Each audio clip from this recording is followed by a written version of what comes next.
எல்லாருக்கும் வணக்கம். இதனால் கூட யோவான் 16ஆம் அதிகாரம் 7ஆம் வசனத்திலிருந்து 11ஆம் வசனத்தில் இருக்க நம்ம தியானிக்கலாம். இந்த பகுதி நீங்கள் வாசித்து பார்த்தீங்கன்னா இங்கே என்ன சொல்கிறாருன்னா, இயேசு அவர் பரமேறதுக்கு முன்பாக கடைசி நாட்களிலேயே என்ன சொல்கிறார், நான் போகிறது உங்களுக்கு நலமாக இருக்கும், நான் போவேன் ஆகில் என்னை போன்று வேறொரு தேற்றவாளை அனுப்புவேன், அவர் உங்களுக்கு என்னை போல எப்படி நான் உங்களுக்கு உதவி அப்படி உதவி செய்வார் அப்படின்னு சொல்லும்போது, அவர் உங்களுக்கு ஆவியானவர், அவர் பாவத்தையும் நீதியும் நியாயத்திற்கு குறித்து கண்டித்து உணர்த்துவார் என்று சொல்லி இயேசு அங்கே போதிக்கிறார். என்ன பாவத்தை, என்ன நீதியை, எதை கண்டித்து உணர்த்துவார்? கண்டித்து உணர்த்துவார்னா, நம்ம இன்னைக்கு பாவம் செய்வது கண்டித்து உணர்த்துறாங்க சபையில், அந்த கண்டித்து உணர்த்துதில்லை, அதையும் அவர் செய்கிறார். நம்மளுக்கு வசனங்கள் மூலமாக மற்ற சபையில் நமக்குள்ளாகவே இருந்து அவர் கண்டித்து உணர்த்துறார். அது இல்லை, இந்த இடத்துல மெயினாக இயேசு எதை சொல்கிறாருன்னா, அவரை என்னை விசுவாசியாதனாலே பாவத்தை குறித்து அப்படின்னு சொல்கிறார். இப்போ என்னை விசுவாசியாதனால பாவத்தை குறித்துனா என்னன்னா, நம்ம ஆதாமுடைய பாவத்தில் பிறந்து பாவியாய் பிறந்து பாவக்கிரிகளை செய்து பாவியாய் இருக்கிறோம். பாவியாய் கெட்டு போய் மனுக்குள்ள பாவம் செய்து கெட்டு போய் நித்திய மரணத்தை போய் கொண்டு இருக்கிறது. நாம் பாவியாய் இருக்கிறோம், பாவ செய்களை செய்து கொண்டு இருக்கிறோம். ஆனால் நாம் இந்த பாவத்துக்கு ஒரு மீட்பு உண்டா இருக்குது, பாவத்துக்கு ஒரு மன்னிப்பு, ஒரு வழி உண்டா இருக்குது, பாவத்தை ரட்சிக்கப்பட பாவம் மன்னிக்கப்பட ஒரு வழி உண்டா இருக்குது. அதுதான் இயேசு. இயேசு தான் இந்த பாவத்திலிருந்து நம்மை ரட்சிக்கிற ரட்சகர். அவரை விசுவாசிக்கிறவர்களுக்கு பாவ மன்னிப்பு இலவசமாய் தேவன் இயேசு கிறிஸ்துவாக கொடுத்திருக்கிறார். இயேசு தான் உங்களுடைய பாவனுக்கு ரத்த சிந்தி மரித்தார், உயிர் தேர்ந்தார் என்ற இந்த செய்தியை நீங்கள் கேட்டும், இந்த இயேசுவின் நாமத்தை நீங்கள் கேட்டும், இந்த இயேசுவை விசுவாசியாமல், இவர் என்னுடைய பாவத்தின் ரட்சகர் என்று விசுவாசியாமல் நம்பாமல் நீங்கள் அசட்டை பண்ணி வாழ்ந்து கொண்டிருக்கீங்கள, அதுதான் பாவம் என்று அந்த பாவத்தை குறித்து கண்டித்து உணர்த்துவார் என்று சொல்லி இங்கே இயேசு சொல்லுகிறார். பாருங்க, இதுதான் ஆவியானவர் இன்றைக்கு கண்டித்து உணர்த்து கொண்டிருக்கிறார். ஏனென்று சொன்னால், இன்னைக்கு பார்த்தீங்கன்னா அதுக்கு முன்பாக பழைய வியாதிக்கு ஒரு மருந்து கண்டுபிடிக்கப்பட்டு அந்த மருந்தை புசித்தால் இந்த வியாதியிலிருந்து நீங்கள் விடுதலை பெறலாம், நீங்கள் காப்பாற்றப்படலாம், இது உங்களுக்கு இலவசம் என்று சொல்லும் பொழுது, அந்த மருந்து உங்கள் அருகிலே இருக்கும்போது, இலவசமாய் அந்த மருந்து உங்களுக்கு கிடைக்கும் போது, அந்த மருந்தை புசித்து அநேகர் சாகாமல் பிழைத்திருக்கிறார் என்று நீங்கள் கேள்விப்பட்டும் அந்த மருந்தை நீங்கள் புசிக்காமல் உங்கள் வியாதியிலே நீங்கள் மரித்தீர்கள் என்றால், உங்கள் வியாதியெல்லாம் உங்களை கொன்றது அந்த மருந்தை புசிக்காத செயல்தான் உங்களை கொன்றது. அதுதான் அங்கே உங்களை கொன்ற ஒரு செயலாக இருக்குது. அது போல் இங்கே சொல்கிறார் என்னென்னா, நீங்கள் பாவியாய் பிறந்துட்டீங்க, நீங்கள் பாவம் செய்யலை, ஆதாம் பாவம் செய்ய, அதனால் பிறக்கும்போது பாவியாக பிறந்துட்டீங்க, பாவ கிரிகளை அதனால் செய்கிறீங்க, பாவத்தை உங்களால் விட முடியவில்லை, பாவத்திலே வாழ்ந்து கொண்டு இருக்கிறீங்க. ஆதாம் பாவம் செய்தனாலே மனுக்குலத்தை ஆண்டவர் பாவி என்று தீர்த்து விட்டார், எல்லாரும் பாவம் செய்து கட்டுப்பட்டு தீர்த்து விட்டார். ஆனால் இன்றைக்கு இந்த பாவம் மனுக்குலத்தை மீட்க ஒரு வழியை உண்டாக்கி தன் குமாரன் அனுப்பி, குமாரன் மூலமாய் பாவத்தை எல்லாம் மன்னித்து அவரை விசுவாசிப்பவர்களை பாவம் மன்னிக்கப்பட்டவன் என்று சொல்லி அவர் சொல்றார். அவர் யார் விசுவாசி, அவருடைய பாவங்களை அவர் மன்னித்துட்டார். எப்படி? சும்மா இலவசம் சும்மா மன்னிக்கல, அதுக்கு விலைக்கிரமாய் குமாரனையே ஜீவனை அவருடைய ரத்தத்தையே கொடுத்து பாவத்தெல்லாம் அவர் சுமந்து கொண்டு பாவத்துக்கான நியாயத்திற்பம் ஏற்றுக்கொண்டு மறித்ததுனாலே அவரை விசுவாசிக்கிறவனுக்கு பாவ மன்னிப்பு இலவசம் என்று சொல்லி அந்த குமாரனையே உங்களுக்கு அனுப்பி உங்களுக்கு கொடுத்துருக்கும் போது, அதை கேட்டும் அதை அறிந்தும் அதை விசுவாசியாமல் இருந்தீங்கன்னா அது பாவம். அதை விசுவாசியாமல் நீங்கள் செத்து போனீங்கன்னா, அதை கேட்டு அதை விசுவாசியாமல் மறுத்தீங்கன்னா நீங்கள் பாவத்தினால நீங்கள் நித்திய நரகத்து போல, பாவத்தை ரட்சிக்கப்பட காப்பாற்றப்பட நித்திய ஜீவனை பெற்றுக்கொள்ள இயேசு வந்தும் இயேசு விசுவாசியாமல் நீங்கள் மறிக்கிறீங்க பார்த்தீங்களா, அதுதான் பாவம் என்று அந்த பாவத்தை குறித்து ஆவியானவர் கண்டித்து உணர்த்துவார் என்று சொல்லி இயேசு சொல்கிறார். அதே போல் நீங்கள் இனி என்னை காண மாட்டீங்க, நான் பிதாவிடத்தில் போகிறேன், நீங்கள் என்னை காண மாட்டீர்கள், அதனாலே நீதியை குறித்து அப்படின்னு சொல்கிறார். அப்படின்னா என்னன்னா, இயேசு பாவங்களுக்காக பாவம் சுமந்து ரத்தத்தை மறித்து 3ஆம் நாள் பிதாவோட உயிரோடு எழுப்பிட்டார். இப்போ அவர் பிதாவிடத்தில் போயிட்டார். அப்படின்னால என்ன, மனுக்குலத்தின் எல்லா பாவத்தையும், நம்முடைய பாவத்தெல்லாம் அவர் சுமந்து, நம்முடைய பாவம் அவர் மீது வைக்கப்பட்டுச்சு. அந்த பாவம் இப்போ அவர் நம்முடைய பாவ கணக்கு அவர் மீது இருக்குது. இப்போ மனுக்குலத்தின் பாவங்கள்லாம் பிதா இயேசுவில் பார்க்குறார்.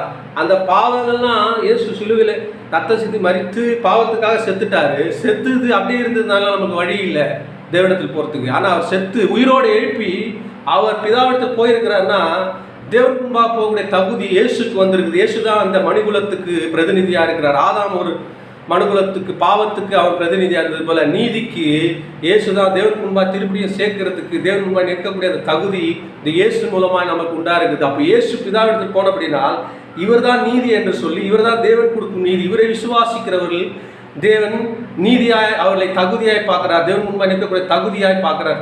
அவளை தகுதிப்படுத்துகிறார் குமாரன் மூலமா என்று சொல்லி, இவர் தான் அந்த நீதி, இந்த நீதியை விசுவாசிங்க, இவரை நீங்க விசுவாசித்தா நீங்க தேவனுக்கு முன்பாக நீதிமான்களா இருக்கிறீங்கன்னு சொல்லி இயேசு இந்த நீதியை கொடுத்திருக்கிறார். ஆனால் இந்த நீதியை நீங்கள் விசுவாசிக்காமல் உங்கள் சுய நீதியை நிலைநிறுத்த நீங்கள் ஆண்டவரை தேடுகிறபடியால், அப்படின்னா பொதுவாக ஆண்டவர் தேடாதவங்க கூட தாங்கள் செய்கிற தான தர்மங்கள், தாங்கள் செய்கிற நற்கிரியைகள், இதன் மூலமாய் நம்ம நற்கிரைகள் செய்தால் தேவன் மூலமாக நம்ம தகுதி பெறுவோம் சொல்லி அதை தகுதி என்ற மற்ற ஜனங்கள், கிறிஸ்தவர் சொல்றவங்க தாங்கள் செய்கிற நற்கிரியைகள், தாங்கள் எவ்வளோ கரெக்டாக வாழறோன்ற சொல்ற அந்த தங்கள் சுய நீதியை நிலைநிறுத்துறதுக்காக கர்த்தரை தேடுறாங்க. தங்கள் சுய நீதியை நிலைநிறுத்த தேடுறாங்க பார்த்தீங்களா? அந்த நீதியினாலே அந்த நீதி தேவனுக்கு முன்பான தகுதி இல்லை. இயேசு ரத்தம் சிந்தி மரித்து அவர் உயிர் தெரிந்து பிதாவிடத்தில் வந்தார் பார்த்தீங்களா? அவர் செய்த சிலுவையில் அவர் செய்த கிரியை தான் தகுதி என்று அவருடைய நீதி நமக்கு கொடுத்திருக்கிறாள். அந்த நீதியை நம்ம விசுவாசித்தாதான் அதை தான் அவர் தகுதியாக பார்க்குறான்னு சொல்லி, அதை நீங்கள் விசுவாசியாமல், அந்த நீதி நீங்கள் விசுவாசியாமல் இருக்கிறீங்கன்னு சொல்லி அந்த நீதியை குறித்து ஆவியானவர் கண்டித்து உணர்த்துவார். அவர் கொடுக்கிற நீதியை விசுவாசிக்கிறவன் தான் நீதிமான். நான் என்னுடைய கிரியைகள் செய்த நீதியை தகுதியை நான் அவருக்கு முன்பாக காட்டுறேன், நான் நிரூபித்து காட்டுறேன், சுயநீதி நிலையத்தை காட்டுறேன்னு சொல்லி சொல்கிறேன். அது அவருக்கு முன்பாக ஏற்றுக்கொள்ளப்பட மாட்டாது. ஆகவே இயேசுதான் உங்கள் நீதி என்று சொல்லி இந்த நீதியை குறித்து அவர் கண்டித்து உணர்த்துவார்னு சொல்லி சொல்கிறார். அதன் பிறகு என்ன சொல்கிறாருன்னா, பிசாசானவன் நியாயத்தீர்ப்புக்கு அவன் நியமிக்கப்பட்டிருக்கிறதுனாலே, கடைசி நாட்டில் அவனுக்கு நியாயத்தீர்ப்பு வைக்கிறதுனாலே நியாயத்தீர்ப்பை குறித்து அவர் கண்டித்து, எதுக்கு பிசாசு நியாயத்தீர்ப்பு அடைக்கிறான்? தேவனுக்கு சமமாக அவனை மேன்மை பாராட்டினா, நானும் தேவனை போலதான் இருக்கிற, அழகா இருக்கு, என்னை எல்லாரும் ஆராதி, தேவனை தான் நாம எல்லாம் தேவனை மாத்திரம்தான் இருக்குமா, ஏன் என்னை யாரும் ஆராதிக்கூடாதா, என்னையும் எல்லாரும் ஆராதி சொல்லி பெருமை கொண்டான், தான் அழகா இருக்கிறான்னு சொல்லும்போது அவனை தள்ளி அவன் இருளாகி பெருமை கொண்டவன் தேவன் எதிர்த்ததுனால் அவன் விழுந்து போய் அவன் பிசாசாக அவன் தேவனுக்கு எதிராய் மாறிவிட்டான். இன்றைக்கு அப்படிப்பட்ட செயல்தான் நியாயத்திற்கு கொண்டு வருகிறது. தேவன் ஒரு காரியத்தை வைத்திருக்கும் போது அதுக்கு எதிர்மறையாக ஒரு காரியத்தை தேவனுக்கு விரோதமாய் செய்யும் பொழுது அவரை தேவன் எதிர்த்து நிற்கிறார், அவளுக்கு நியாயத்திற்கு வைத்திருக்கிறார். அதுபொழுது ஆதாமை கூட வஞ்சித்து அவர்கள் பாவம் செய்ய வைத்தார்கள். ஆனாலும் அவர்களுக்காக இயேசு 2ஆம் ஆதாம் அவன் மரித்து பாவ மன்னிப்பு ஏற்படுத்தினார். இப்போது அந்த இயேசு நமக்காக பாவ மன்னிப்பையும், பிதா இயேசு கிறிஸ்து பாவ மன்னிப்பையும் நமக்கு இலவசமாய் கொடுத்து, நீதியும் இலவசமாய் கொடுத்து, இதை விசுவாசியும் சொல்லும் போது, இதை விசுவாசிக்காமல் தங்கள் சுய நீதியை தாண்டி, இல்லை பொதுவாக ஜனங்கள் இதை விசுவாசிக்காமலே இயேசு நம்பாமலே வாழ்ந்து மரித்தால் அவர்கள் பொதுவாக நியாயத்தீர்ப்பில் ஏற்கனவே நியாயத்திற்கு பாவத்துக்கான அந்த தண்டனையாக நியாயத்தீர்ப்பில் அவங்க நிற்க வேண்டியது அவங்களுக்கு இருக்குது.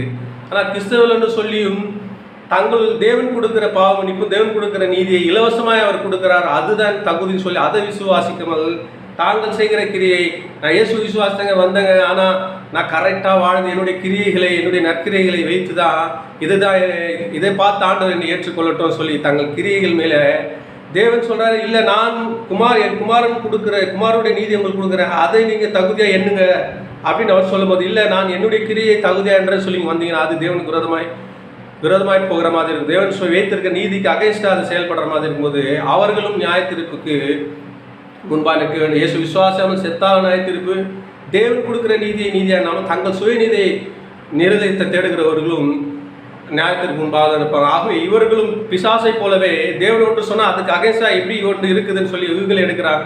அதுபோல தேவன் நான் கொடுக்குற நீதியை பெற்றுக்கொண்டு நீதியை செய்ய அப்படின்னு சொன்னால் அதில் நான் செய்கிற கிரியை தான் எனக்கு தகுதின்னு சொல்லி தங்கள் சுயநீதி நிலைநிறுத்த தராங்களே, அதுவும் நியாயத்திற்கு நேராக அவளை கொண்டு வர சொல்லி பார்க்குறோம். அதை தான் ஆண்டவர் ஆவியானவர் கண்டித்து சொல்கிறாரு.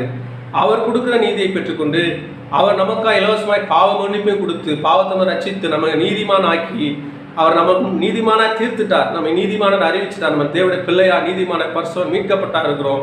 இந்த அன்பினாலே நிறைந்து நாம் செய்கிற நற்கிரியைகள், நாம் செய்கிற தர்மங்கள், நாம் செய்கிற நற்கிரி, நாம் செய்கிற தேவனுக்காக செய்கிற அர்ப்பணிப்பு ஊழியங்கள், இது எல்லாவற்றுக்கும் ஆண்டவர் பலன்களை ரிவார்ட்ஸை தரன்னு சொல்லி சொல்றாரு. இதை வைத்துக்கொண்டு இதை நாம் தகுதியாக எண்ணக்கூடாது அவர் சொல்றார். இதை தேவனுக்கு முன்பாக இருக்கக்கூடிய தகுதியாக நாம் செய்கிற கிரியைகள் எண்ணாமல் அவர் அந்த கிரியைகளுக்கு அவர் பலனளிப்பார் என்று சொல்லி அவர் தான் என்னோட தகுதி என்று எண்ணி அவர் மீது இருக்க அன்பினாலே நாம் செய்கிற கிரியைகளுக்கு அவர் பலனளிப்பார் என்று சொல்லி வாழ்கிறவர்கள் தான் தேவனுக்கு முன்பாக ஏற்றுக்கொள்ளப்படுவார்கள். இன்றைக்கு இந்த வார்த்தை கேட்க நீங்க ஆவியானவர் உங்களுக்கு இதை சொல்லுகிறார்.